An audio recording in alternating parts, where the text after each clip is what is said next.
같이 묵상을 드리시겠습니다.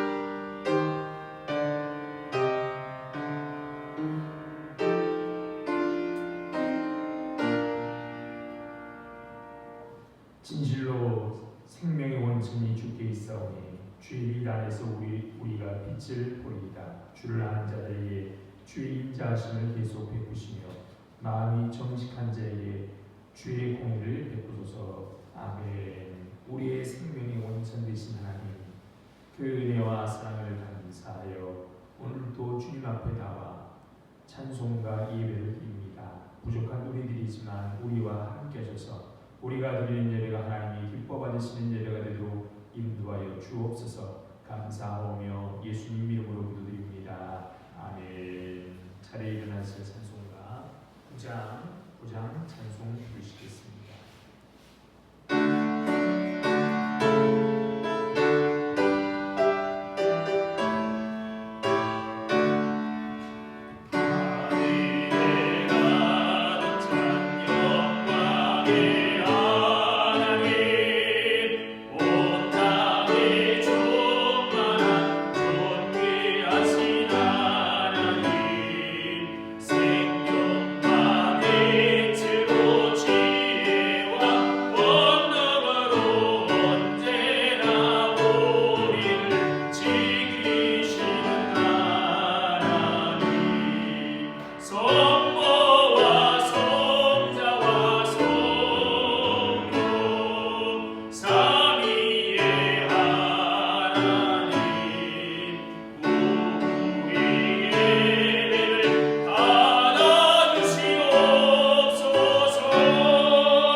하시겠습니다. 교동은 63번입니다.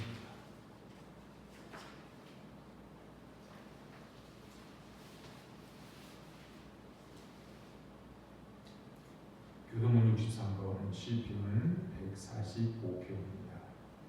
왕이신 나의 하나님이여 내가 주를 높이고 영원히 주의 이름을 송축하리이다. 내가 날마다 주를 송축하며 영원히 주의 이름을 송축하리이다. 여호와는 위대하시니 크게 찬양할 것이다. 그의 위대하심을 측량하지 못하리이다. 제대로 주께서 행하시는 일을 크게 찬양하며 주의 능한 일을 선포하리이다. 주의 존귀하고 영광스러운 위엄과 주의 기이한 일들을 나는 작은 소리로 읊조리이다. 사람들은 주의 두려운 일의 권능을 말할 것이요 나도 주의 위대하심을 선포하리이다. 그들이 주의 크신 은혜를 기념하여 말하며 주의 의를 노래하리이다. 여호와는 은혜로우시며 긍휼이 많으시며 노하기를 더디하시며 인자하심이 크시리라.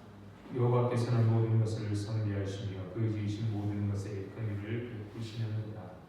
그와여 주께서 지으신 모든 것들이 주께 감사하며 주의 성도들이 주를 송축하리이다. 아멘. 다같이 사도신용 하심으로 신앙 고백하시겠습니다. 전능하사 천지를 만드신 하나님 아버지를 내가 믿사오며 그 외아들 우리 주 예수 그리스도를 믿사오니 이는 성령으로 잉태하사 동정녀 마리아에게 나시고 본디오 빌라도에게 고난을 받으사 십자가에 못 박혀 죽으시고 장사한 지 사흘 만에 죽은 자 가운데서 다시 살아나시며 하늘에 오르사 전능하신 하나님 우편에 앉아 계시다가 저리로서 산 자와 죽은 자를 심판하러 오시리라. 성령을 믿사오며 거룩한 공의와 성도가 서로 교통하는 것과 죄를 사하여 주시는 것과 몸이 다시 사는 것과 영원히 사는 것을 믿사오나이다. 아멘. 자리에 앉아 찬송가 104장 찬송 부르시겠습니다.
주님의 그 은혜를 기억하며 영광과 찬송을 올려드립니다.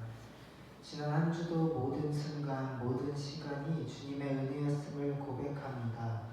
어디를 가든지 무엇을 하든지 주님이 동행하여 주셨기에 기쁨과 감사로 한 주를 보낼 수 있었습니다. 그런데 참 마음이 완악한 저희는 그 은혜 가운데 살아가면서도 자꾸 한눈을 팔게 됩니다. 주님만 바라보기도 아까운 시간에 순간의 즐거움을 바라며 마음 가득한 욕심을 채우기 위하여 주님을 잊고 살았습니다. 저희 연약함을 긍휼히 여겨주셔서 죄를 용서하여 주시고 죄악된 마음을 무너뜨려 주시며 주님이 주시는 새 마음으로 거룩한 삶을 살아가게 하여 주옵소서. 주께서 사랑하시는 공동교회를 위하여 기도합니다. 지금까지 인도하신 주님의 은혜를 감사드립니다.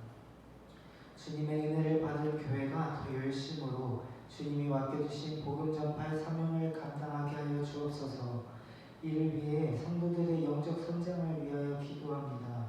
매주 말씀 듣고 시간이 지나면 지날수록 주님이 원하시는 믿음의 장성한 분량에 가까이 갈 수 있도록 은혜를 베풀어 주옵소서.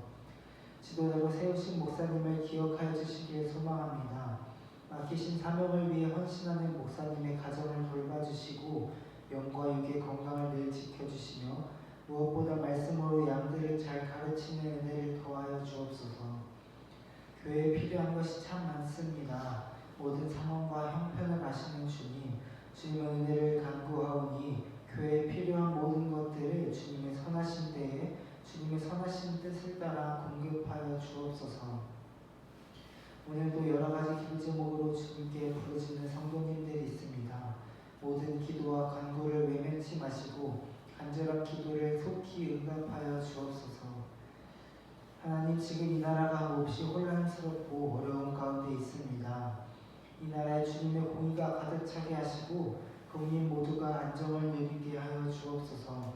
또한 지도자들에게 지혜를 허락하여 주셔서 주님의 뜻을 따라 나라를 이끌어갈 수 있도록 인도하여 주옵소서. 세계에 멈추지 않는 전쟁으로 오늘도 신음하는 자들이 있습니다. 그들을 긍휼히 여겨주셔서 모든 전쟁이 주님의 은혜로 멈추게 하시고 모든 사람들이 평안함과 소망 가운데 주님을 찬양하며 살아가게 하여 주옵소서. 말씀을 선포하시는 목사님께 성령의 충만함을 부어주시고 성령께서 역사하심으로 말씀을 듣는 모든 이들의 심령 깊이 그 말씀이 새겨져 그 말씀대로 돌아오는 한 주를 살아내게 하여 주옵소서. 이 모든 간구를 우리 주 예수 그리스도의 이름으로 간절히 기도드렸습니다. 아멘.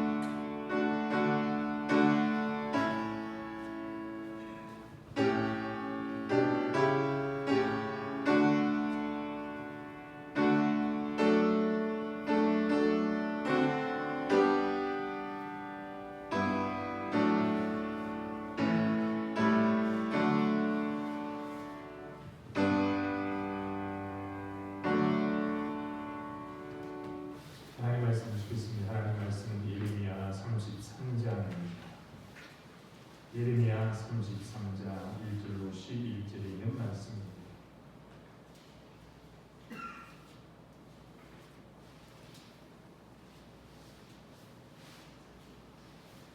우리 함께 우리 오늘 읽겠습니다. 예레미야 3장 1절부터 11절 말씀 함께 읽습니다. 예레미야가 아직 시일의 뜰에 갇혀 있을 때 여호와의 말씀이 그에게 두 번째로 임하니라. 이르시되 이를 행하시는 여호와, 그것을 만들며 성취하시는 여호와, 그의 이름을 여호와라 하는 이가 이와 같이 이르시도다.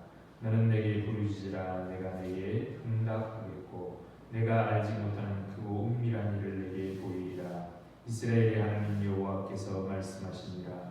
우리가 이 성읍의 가옥과 유다 왕궁을 헐어서 갈대아인의 참호와 칼을 개항하여 싸우려 하였으니 내가 나의 노여움과 분함으로 그들을 죽이고 그들의 시체로 이 성을 채우게 하였나니 이는 그들의 모든 악행으로 말미암아 나의 얼굴을 가리어 이 성을 돌아보지 아니했습니다. 그러나 보라, 내가 이 성읍을 치유하여 고쳐 낫게 하고 평안과 진실이 풍성함을 그들에게 나타낼 것이며 내가 유다의 포로와 이스라엘의 포로를 돌아오게 하여 그들을 처음과 같이 세울 것이며 내가 그들을 내게 범한 그 모든 죄악에서 정하게 하며 그들이 내게 벌하며 행한 모든 죄악을 사할 것이며 이 성읍이 세계 열방 앞에서 나의 기쁜 이름이 될 것이며 찬송과 영광이 될 것이요 그들은 내가 이 백성에게 베푼 모든 복을 들을 것이요 내가 이 성읍에 베푼 모든 복과 모든 평안으로 말미암아 두려워하며 떨리라. 여호와께서 이와 같이 말씀하십니다. 너희가 가리켜 말하기를 황폐하여 사람도 없고 짐승도 없다는 여기 곧 황폐하여 사람도 없고 짐승도 없던 유다 성읍들과 예루살렘 거리에서 즐거워하는 소리, 기뻐하는 소리, 신랑의 소리, 신부의 소리와 및 만군의 여호와께 감사하라. 여호와는 선하시니 그 인자하심이 영원하다 하는 소리와 여호와의 성전에 감사를 드리는 자들의 소리가 다시 들리리니 이는 내가 이 땅에 포로를 돌려보내어 지난 날처럼 되게 할 것입니다. 여호와의 말씀입니다. 아멘. 좋으신 하나님께서 주시는 위로와 평안 그리고 새롭게 하시는 은혜가 우리 가운데 함께하기를 바랍니다. 주님이 오셨던 성탄을 기다리면서 다시 오실 주님에 대한 갈망도 깊어져가는 12월입니다.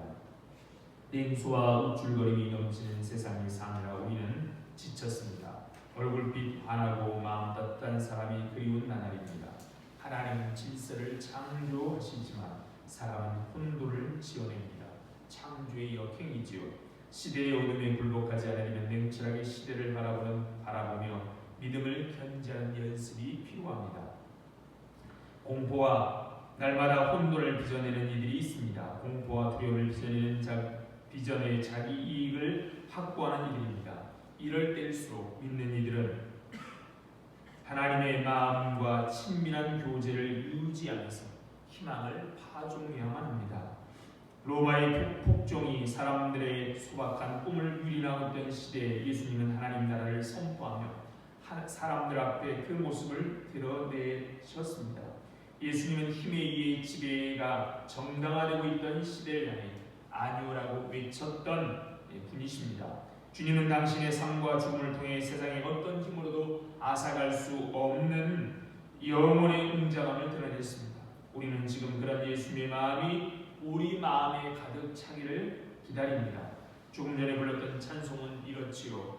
곧 오소서 임마누엘 오 구하소서 이스라엘 그 포로된 생활 보답하 메시아를 기다립니다. 곧 오소서 지혜의 주 온 만물 질서 주시고 참 진리의 길 보이사 갈 길을 인도하소서. 곧 오소서 소망의 주 만백성 한마음 이루어 시기와 분쟁 없애고 참 평화 채워주소서. 기뻐하라 이스라엘 곧 오 임마누엘. 그저 바라보는 것이 아니라 주님의 그 철저하고 확고한 희망이 우리 가슴에 인장처럼 새겨지기를 소망합니다. 오늘 본문은 예레미야가 시위의 뜰에 갇혀 있을 때에만 하나님의 두 번째 말씀입니다. 32장 2절에 보면 유다의 마지막 왕 시드기야 11년에 예레미야 선지자는 궁중의 시위의 뜰에 갇혔습니다. 시드기야 왕 10년이라는 것은 시드기야 왕 9년에 바벨론이 예루살렘을 포위하고 공격하였고 11년에 유다가 완전히 망합니다. 그러니까 바벨론의 위협 아래 나라가 풍전 등하에 상한 절체절명의 위기에 직면해 있습니다.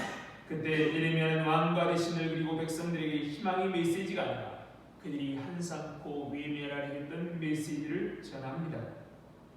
예루살렘은 결국 멸망할 것이다. 바벨론의 군대에 나아가 항복하는 사람은 살겠고 그렇지 않은 사람은 죽을 것이다. 이스라엘의 하나님이 무능력하기 때문이 아닙니다. 하나님이 공의로우신 분이기 때문에 그렇습니다. 하나님은 오래 참으시지만 잘못을 처벌하지 않고 넘어가시는 분은 아니십니다. 언제나 그렇듯이 선지자들을 통해서 전해지는 메시지는 대개 백성들의 판단과 이해, 그들의 기대와 너무나 달랐습니다. 우리도 하나님의 말씀을 대할 때 그런 것을 종종 느끼지 않습니까? 강단에서 전해지거나 혹은 개인적으로 말씀을 읽거나 공부하면서 이해하는 하나님의 말씀이 언제나 우리 생각과 일치하는 것은 아닙니다. 오히려 우리의 생각과 하나님의 말씀이 일치한다고 느낀다면 우리가 영적인 사람이라고 생각하기보다는 너무나 하나님의 말씀을 자기 중심적으로 받아들이고 있지 않은지 돌아봐야 하는 것이죠. 백성들은 원하지 않는 하나님의 심판 메시지를 전하는 예레미야 선지자가 고마울 리가 없었습니다. 그래서 예레미야는 사람들에게 매를 맞고 뚜껑이 씌어진 웅덩이에 갇히고 진흙만 있는 구덩이에 빠져서 지내고 죽음의 위협에 시달렸습니다. 그리고 유다가 멸망하기 1년 전 바벨론 군대가 예루살렘을 포위하고 있던 때 왕궁 시대의 감옥에 갇히게 되었습니다. 그는 국론을 분열시키는 자라는 죄목으로 혐의를 받았습니다. 예레미야는 뭔가 희망적인 이야기를 듣고 싶어하던 사람들에게 실상을 직시하라라고 말하고 있습니다. 그는 예루살렘은 결국 함락될 것이고 시드기야를 비롯한 귀족이 갈대아인들에게 사로잡혀 바벨론에 끌려갈 것이고 갈대인과 싸우듯 승리할 수 없을 것이라고 말했기 때문입니다. 시드기야 왕은 이런 예레미야를 다듬으로 그의 메시지가 사람들에게 퍼지지 않으리라고 생각했을 것입니다. 그런데 그가 시드의 뜰에 갇힐 때 여호와의 말씀이 두 번째 그에게 임합니다. 두 번째 임했다는 것은 시드의 뜰에 있을 때 또 다른 말씀이 이미 임했다는 말씀입니다.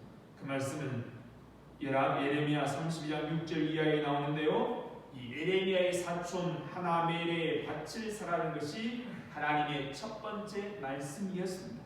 바벨론의 침공을 목전에 두고 유다의 패망을 코앞에 두고 절망하지 않고 미래를 준비하고 희망을 사라는 하나님의 말씀인 것이죠. 나라가 망한다라고 그렇게 외쳤는데 그 외친 예레미야에게 하나둘에 있는 밭을 사라는 겁니다. 기업 물을 자의 의무를 감당하는 겁니다.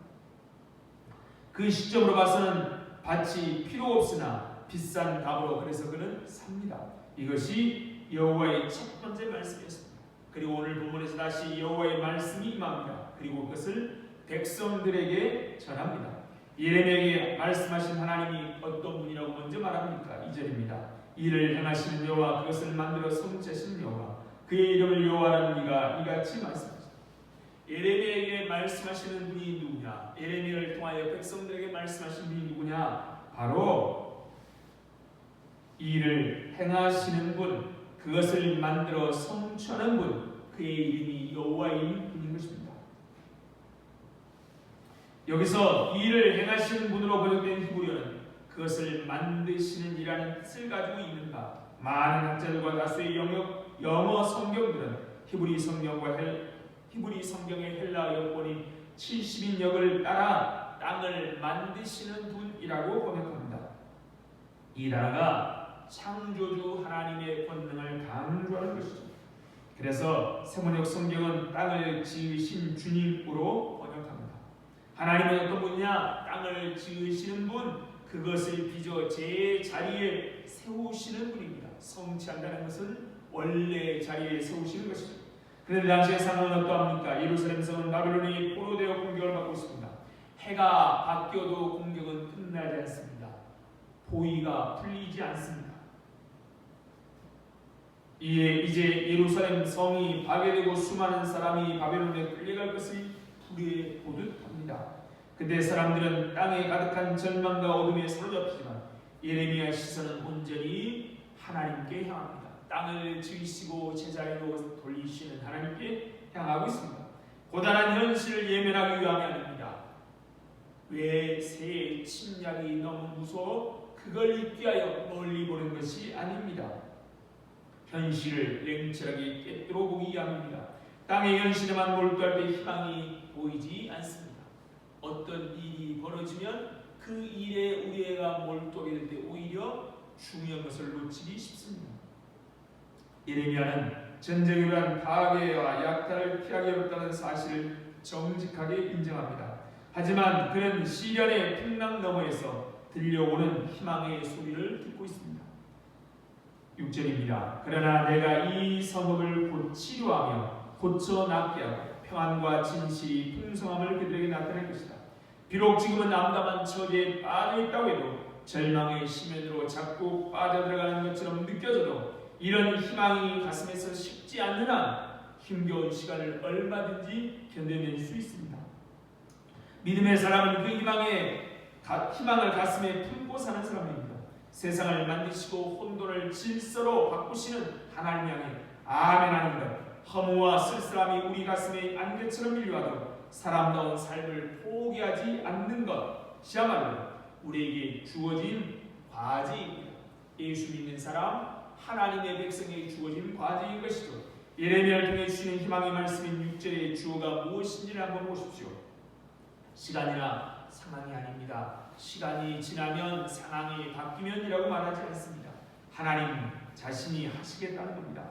맞아서 상하게 된 자기 백성을 치료하시고 고쳐서 낫게 하시고 그들에게 참 평화와 안전을 풍성하게 누리게 하시겠다는 겁니다. 하나님의 의지 그리고 하나님의 변치 않는 계획을 여기서 하나님은 예레미야에게 말씀하고 계십니다.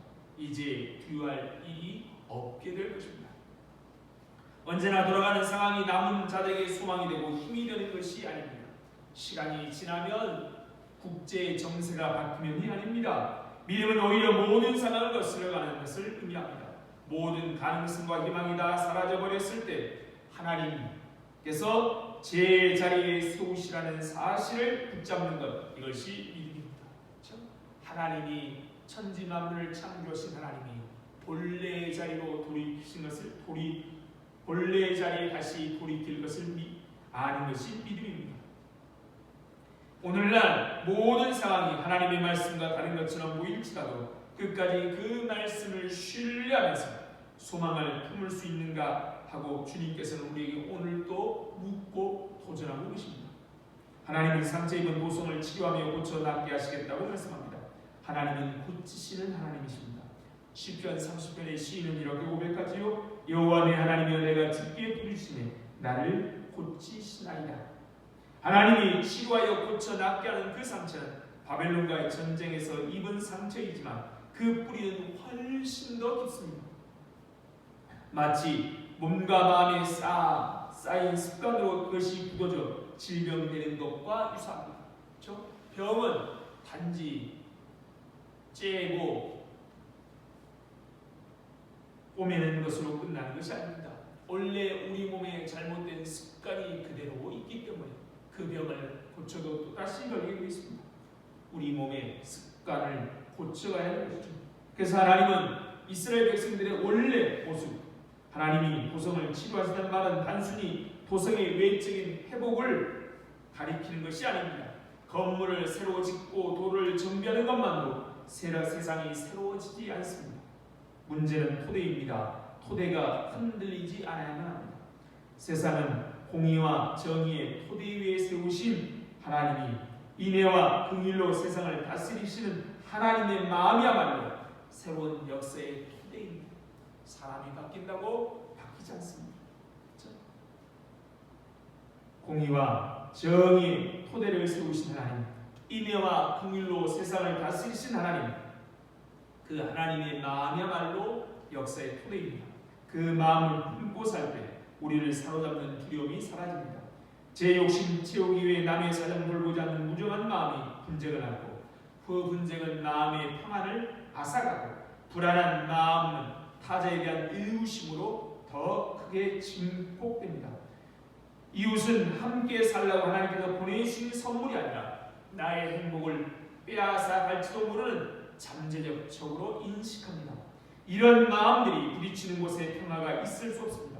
그런데 나와 너를 나누고 그런 곳에서 나와 너를 나누고 분리하고 배제합니다. 그리고 혐오를 부추깁니다. 배제와 혐오를 통해 얻을 수 있는 것이 무엇일까요? 평화와 참된 안전은 무시와 배제와 힘의 우위를 통해서 결코 오지 않습니다. 물이 바다를 덮음같이 여호와를 아는 지식이 충만할 때 주어집니다. 그러나 에덴의 동쪽에 살아가는 우리는 불안의 운명을 타고난 것 같습니다. 삶은 늘 위태롭고 소박한 소망, 행복의 꿈은 늘 저만치 떨어져 있습니다. 거리를 거니는 사람들 보면 해처럼 밝은 얼굴을 만나보기 어렵습니다. 저마다 얼굴에 수심이 드리워져 있습니다. 가엾게 이를 데 없습니다. 사람들은 언제든지 짜증을 낼 만한 만반의 준비를 하고 있는 것 같습니다. 다른 이들에 대한 허용치가 너무나 적습니다. 밝게 웃지 못합니다. 정신의 복원력이 약해져서 작은 자극에도 넘어집니다. 이런 의미에서 우리는 모두 보이지 않는 감옥에 갇힌 채 살고 있습니다. 경쟁을 내면하고 살다 보니 한순간도 마음이 편치 않습니다. 그렇죠? 경쟁을 내면하다 보니 한순간도 편안치 않습니다. 무시당하기 싫어서 허세를 부리기도 합니다. 그러면 그럴수록 마치 거미줄에 걸린 곤충처럼 몸과 마음은 더욱 확고하게 욕망의 밧줄에 얽혀듭니다. 비극은 벌써 그치지 않습니다. 욕망의 눈으로 세상을 바라보는 순간 세상은 더는 하나님의 신비가 드러나는 장소가 아닙니다. 장엄한 세계가 사라진 자리에는 이익과 손해를 다투는 이들의 악의 다툼만이 남습니다. 더 심각한 문제는 이런 참상을 알아차리는 사람이 많지 않다는 겁니다. 시인 신노교의 시 누가 하늘을 보았다 하는가에서 말하는 것처럼 많은 사람은 먹구름을 그리고 지붕을 덮고 있는 쇠항아리를 하늘로 알고 있습니다. 그러니 더러워진 우리의 마음을 자꾸 닦지 않고는 우리 머리에 더 씌워진 욕망의 쇠항아리를 찢지 않고는 영원한 하늘을 볼 수 없습니다. 그런데 우리는 무력합니다. 먹구름을 닦지도 못하고 쇠항아리를 찢지도 못합니다. 그러기에 주님의 도우심을 청하지 않을 수 없습니다. 8절입니다. 내가 그들을 내게 범한 그 모든 죄악에서 정하게 하며 그들이 내게 범하여 행한 모든 죄악을 사할 것이다. 우리가 할 수 있는 게 아니죠. 내가 하나님이 우리의 죄악, 우리의 먹구름, 우리의 쇠항아리를 하나님이 거두시고 찢어주시겠다는 겁니다. 하나님은 우상에 절하고 주님의 말씀을 외면하며 살았던 이스라엘이 바벨론에 의해 부끄러움을 당하도록 하셨지만 그렇다고 하여 하나님의 언약을 무효로 선언하신 것은 아닙니다. 여호와의 말씀입니다. 우리가 너무 잘 아는 예레미야 29장 이렇게 말씀합니다. 여호와의 말씀입니다. 내가 너희를 향한 나의 생각을 내가 아나니 평안이요 재앙이 아닙니다. 민족에게 미래와 희망을 주는 것입니다. 이게 하나님의 마음입니다. 욕망의 바벨론 포로의 생활에 지친 우리에게도 지금 씻음과 용서의 약속이 주어졌습니다. 지난날 우리의 삶이 비록 부끄러움이라 해도 주님의 은총의 날개로 하나님은 우리를 안아주십니다. 하나님의 마음을 아프게 해드린 우리이지만 주님은 우리를 용납하고 긍휼히 여겨주십니다. 그런데 문제는 씻음받고 용서받은 이후의 삶입니다. 더는 옛 삶의 인력에 끌어당기는 힘에 끌려가서는 안 됩니다. 나를 두고 떠나려는가 하고 묻는 옛 삶의 습관들을 가감히 어떻게 돼요? 버려야 되는 것이죠. 더 이상 노예가 아니라 자유, 옛 삶에 끌려 죄의 노예로 살 것이 아니라 자유롭게 살아가야만 합니다. 자유롭게 일하고 자유롭게 살아나고 자유롭게 삶을 경축할 때 그리고 자유를 위협하는 일체 억압에 대해 단호하게 아니라고 말할 때 주님은 우리를 통해 영광 받으실 것입니다. 우리가 참 자유롭게 살 때 세상 평안히 하나님의 영광을 볼 것이고 하나님께 기쁨과 찬양과 영광을 돌릴 것입니다. 예레미야는 그렇게 회복된 세상의 꿈을 아주 소박한 언어에 담아 우리에게 전합니다. 거창한 꿈이 아닙니다. 세상의 최고가 되겠다든지 모든 사람의 군림하는 것이 참된 행복이 아닙니다. 너무 시시하게 느껴질지 모르겠습니다. 예레미야는 이렇게 말하지요. 지금 황폐하여 사람이 없고 짐승까지 없는 이곳과 이 땅의 모든 성읍에 다시 양떼를 위어 쉬게 할 목자들의 초장이 승리할 것이라면서 그 땅 도처에서 목자들이 그들이 치는 양들을 셀 것이라고 말합니다. 이것이 농촌 지역의 풍경이라면 도시의 풍경은 조금 다릅니다. 그는 유다의 성읍들과 예루살렘 거리에서 들려올 생활의 소음을 실감나게 묘사합니다. 여호와께서 이와 같이 말씀하십니다. 너희가 가리켜 말하기를 황폐하여 사람이 없고 짐승도 없다는 곳 황폐하여 사람도 없고 주민도 없고 짐승도 없던 유다 성읍들과 예루살렘 거리에서 즐거워하는 소리, 기뻐하는 소리, 신랑의 소리, 신부의 소리와 및 만물의 여호와께 감사라. 여호와는 선하시니 그 인자심이 영원하다는 소리와 이스라엘의 성전에 감사제를 드리는 자들의 소리가 다시 들리니 이는 내가 이 땅에 포로를 돌려보내어 지난 날처럼 되게 할 것입니다. 여호와의 말씀입니다. 너무나 평범하지 않습니까? 평온할 때 우리가 누리는 일상의 풍경입니다. 며칠 전 서울 도심에 헬기와 장갑차가 이동하고 무장한 군인들이 국회에 진입한 일을 생각하면 지금 여기서 사랑하는 이들과 함께 먹고 마시며 함께 웃고 기뻐하는 하나님을 찬양할 수 있다는 것이야말로 하나님의 은총입니다. 그렇죠? 오늘 또 이렇게 예배할 수 있는 제가 전에 결혼식에 다녀왔는데요. 신랑 신부의 소리가 들리는 게 하나님의 은총입니다. 특별한 계시나 은총을 바라는 이들이 있습니다. 왜 그런 특별한 것이 필요합니까? 지금 내게 되는 사람이 하나님이 보내신 사람, 지금 내가 하는 일이 하나님이 내게 맡기신 일, 명하신 일입니다. 그렇죠? 특별한 게 아닙니다. 하나님이 함께하고 하나님이 회복하는 일을 어떻게 이렇게 우리가 하는 평범한 일을 통해 하나님의 복이 나타날 때 사람들이 두려움에 떨 것입니다. 9절입니다. 이 성읍이 세계 열방 앞에서 나의 기쁜 이름이 될 것이며 찬송과 영광이 될 것이요 그들은 내가 이 백성에게 베푼 모든 복을 드릴 것이요 내가 이 성읍에 베푼 모든 복과 모든 평안으로 말미암아 두려워하며 떨리라. 놀랍지 않습니까? 하나님께서 사람들을 놀라게 하시는 방식을 보십시오. 그것은 하나님의 무한한 선하심을 따라서 자기 백성에게 베푸시는 복, 평강, 은혜로 말미암아 두려워 떠는 겁니다. 이것은 1차적으로 부정적인 의미를 전달해 주지만 궁극적으로 하나님께서 주인들을 구원하시는 방법입니다. 두려워 떤다라는 표현은 성경에서 매우 긍정적인 의미로 쓰입니다. 빌립보서 2장 11절에 이렇게 말하죠. 그러므로 나의 사랑하는 자들아 너희가 나 있을 때뿐 아니라 더욱 지금 나 없을 때도 항상 복종하여 두렵고 떨림으로 너희 구원을 이루라. 너희 안에서 행하시는 일은 여호와 하나님이시니 자기의 기쁘신 뜻을 위하여 너희로 소원을 두고 행하게 하시다니. 하나님은 죄인을 구원하시기를 기뻐하시는 방식이다.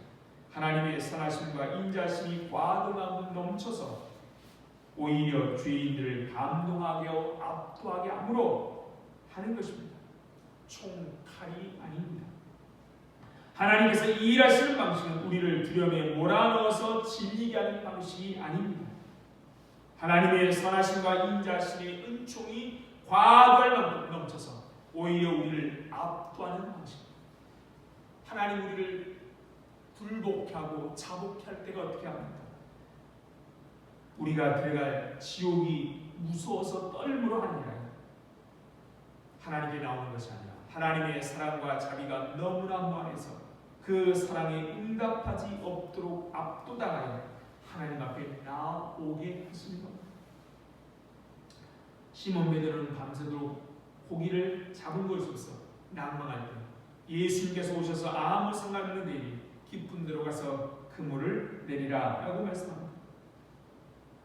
그에게 그물이 찢어질 정도로 많은 고기를 잡게 하셨습니다. 그를 돌이키게 하셨습니다.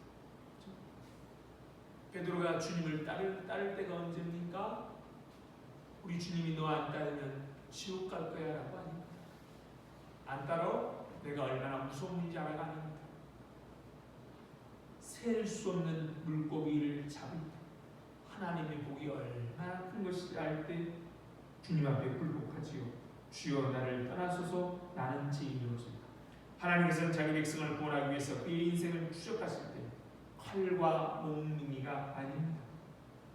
선하심과 인자심으로 우리를 추적하시고 추격하십니다.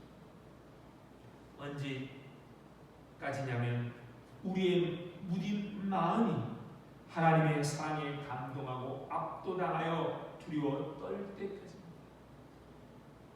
그렇죠?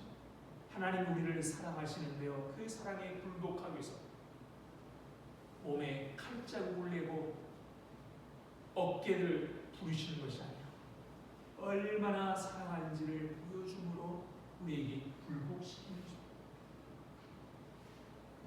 하나님께서 우리 모두에게 베풀어 주시는 선하심과 인자심과 복과 은혜와 평강과 안전함으로 인하여 우리 자신이 감동하고 압도당하여 나아가 우리를 보는 주변과 더는 세계의 열방 앞에 두려워 떨게 될 것입니다. 얼마나 하나님 우리에게 은혜를 베푸시고 하나님의 선하심을 베푸시느냐, 열방이 두려움에 하나님 앞에 떨게 될 때까지 이렇게 하신다는 겁니다. 그래서 그들을 구원해 가십니다. 거리에는 어둠과 울부짖는 소리가 가득합니다. 세상은 폭탄의 파열음과 전투기의 굉음의 소리가 끊이지 않습니다.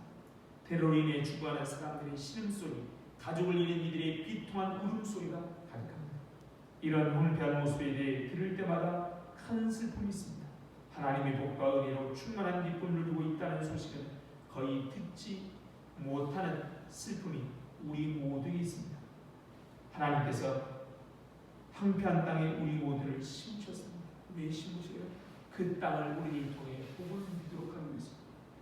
하나님의 복이 흐르는 세상, 거리에서 아우성치거나 울부짖지 않아도 되는 세상, 폭탄과 파열음과 전투기의 경음이 들리지 않는 세상, 테러로 인해 죽어가는 사람들의 신음소리가 들리지 않는 세상, 가족 잃은 이들의 비통한 울음소리가 사라지는 세상, 그냥 오지 않습니다.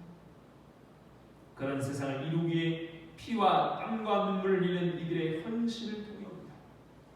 지금 우리 곁에 오시는 주님은 연약한 자의 모습으로 오시고 계십니다. 주님의 손과 발이 되려는 사람들, 마음 시린 이들을 이불이 되려는 사람들, 주님의 꿈을 이루기에 애쓰는 이들을 통해 세상은 조금씩 착한 사람들이 살기 좋은 세상으로 변화될 것입니다. 누가 하시려? 하나님이 하십니다. 하나님이 어떻게 하세요? 선하심과 인자하심을 희망하는 우리를 통하여 하십니다.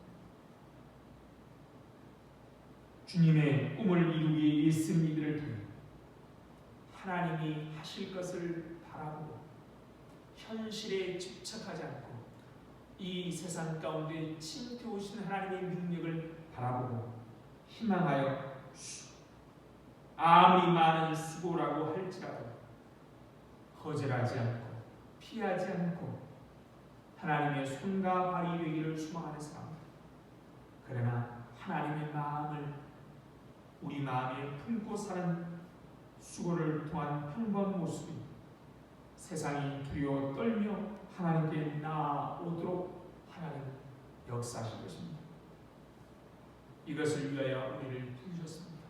하나님이 세상을 고치시고 회복하기 위해서 우리를 통해 이루어가실 것을 믿고 묵묵히 그 일에 쓰임받는, 그 일을 감당하는 복된 성도들 되시길 바랍니다. 참 좋으신 하나님, 은혜와 사랑을 감사합니다. 오늘도 우리를 부르셔서 고치고 회복하신 하나님, 그 하나님의 일하심을 믿음으로 보고 그 일에 기쁨으로 쓰여지는, 사용되는 우리를 낼 수 있도록 역사해 주옵소서. 아직 어수선하고 아직도 위험이 도사리고 있습니다. 하나님의 평화가 우리 땅에 또는 전쟁하고 있는 세계 곳곳에 임하셔서 기뻐하는 소리, 즐거워하는 소리, 신랑의 소리, 신부의 소리가 넘쳐날 수 있도록 함께하여 주옵소서. 감사하며 예수님 이름으로 기도드립니다. 아멘. 찬송가 50장 찬송 부르시면서 준비하시는 분 계시겠습니다.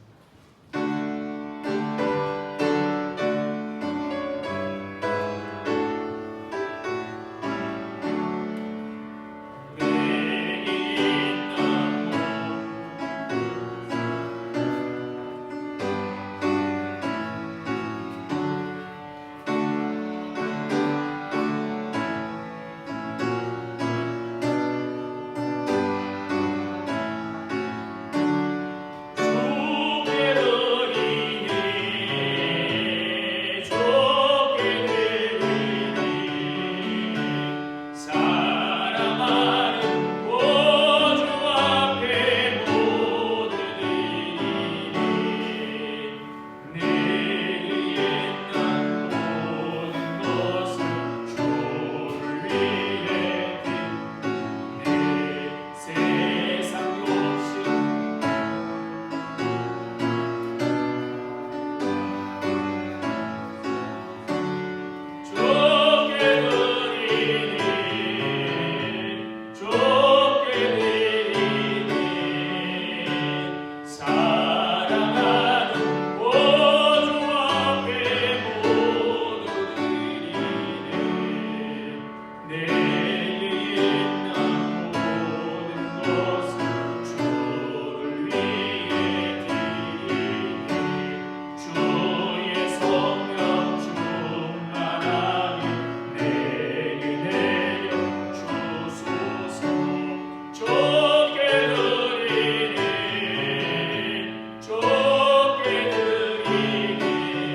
좋으신 하나님 감사합니다.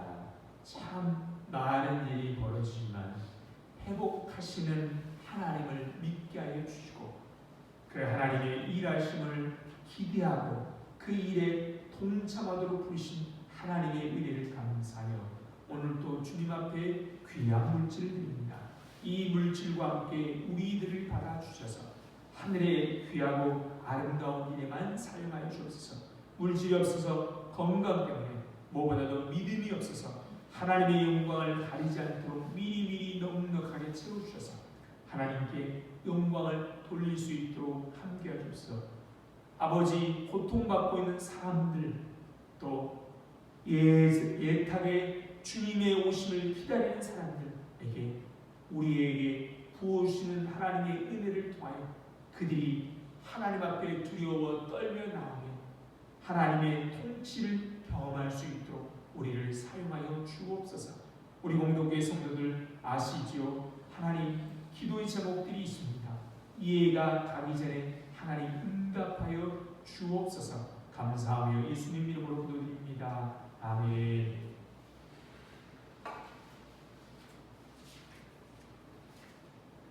할렐루야. 2025년 배산 편성교회 모임이 12월 15일 주일 오후 예배 후에 있습니다. 다음 주 주일 예배 후에 있습니다.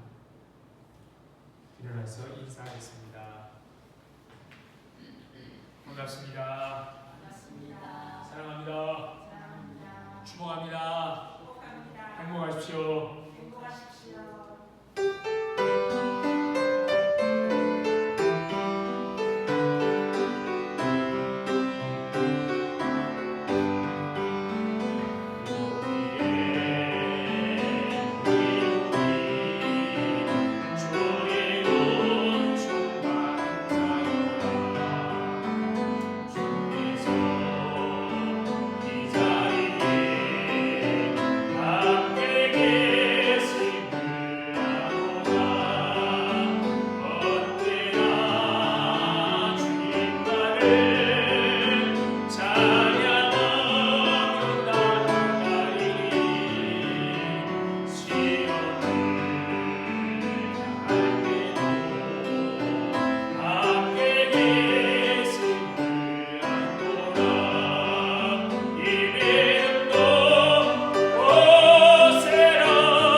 오늘도 우리를 하나님의 은혜 아래 순복하게 해주셔서 우리에게 한량없는 복을 통하여 우리를 통하여 세상에 하나님을 드러내기를 소망하는 그 하나님의 마음을 하고 하나님의 귀한 복의 통로가 되기를 소망하는 이 자리에 모인 모든 성도들 위해와 그들의 가정과 하는 일과 건강 위해 그리고 우리 공동회 위해 이제부터 영원토록 함께 있을지어다. 아멘.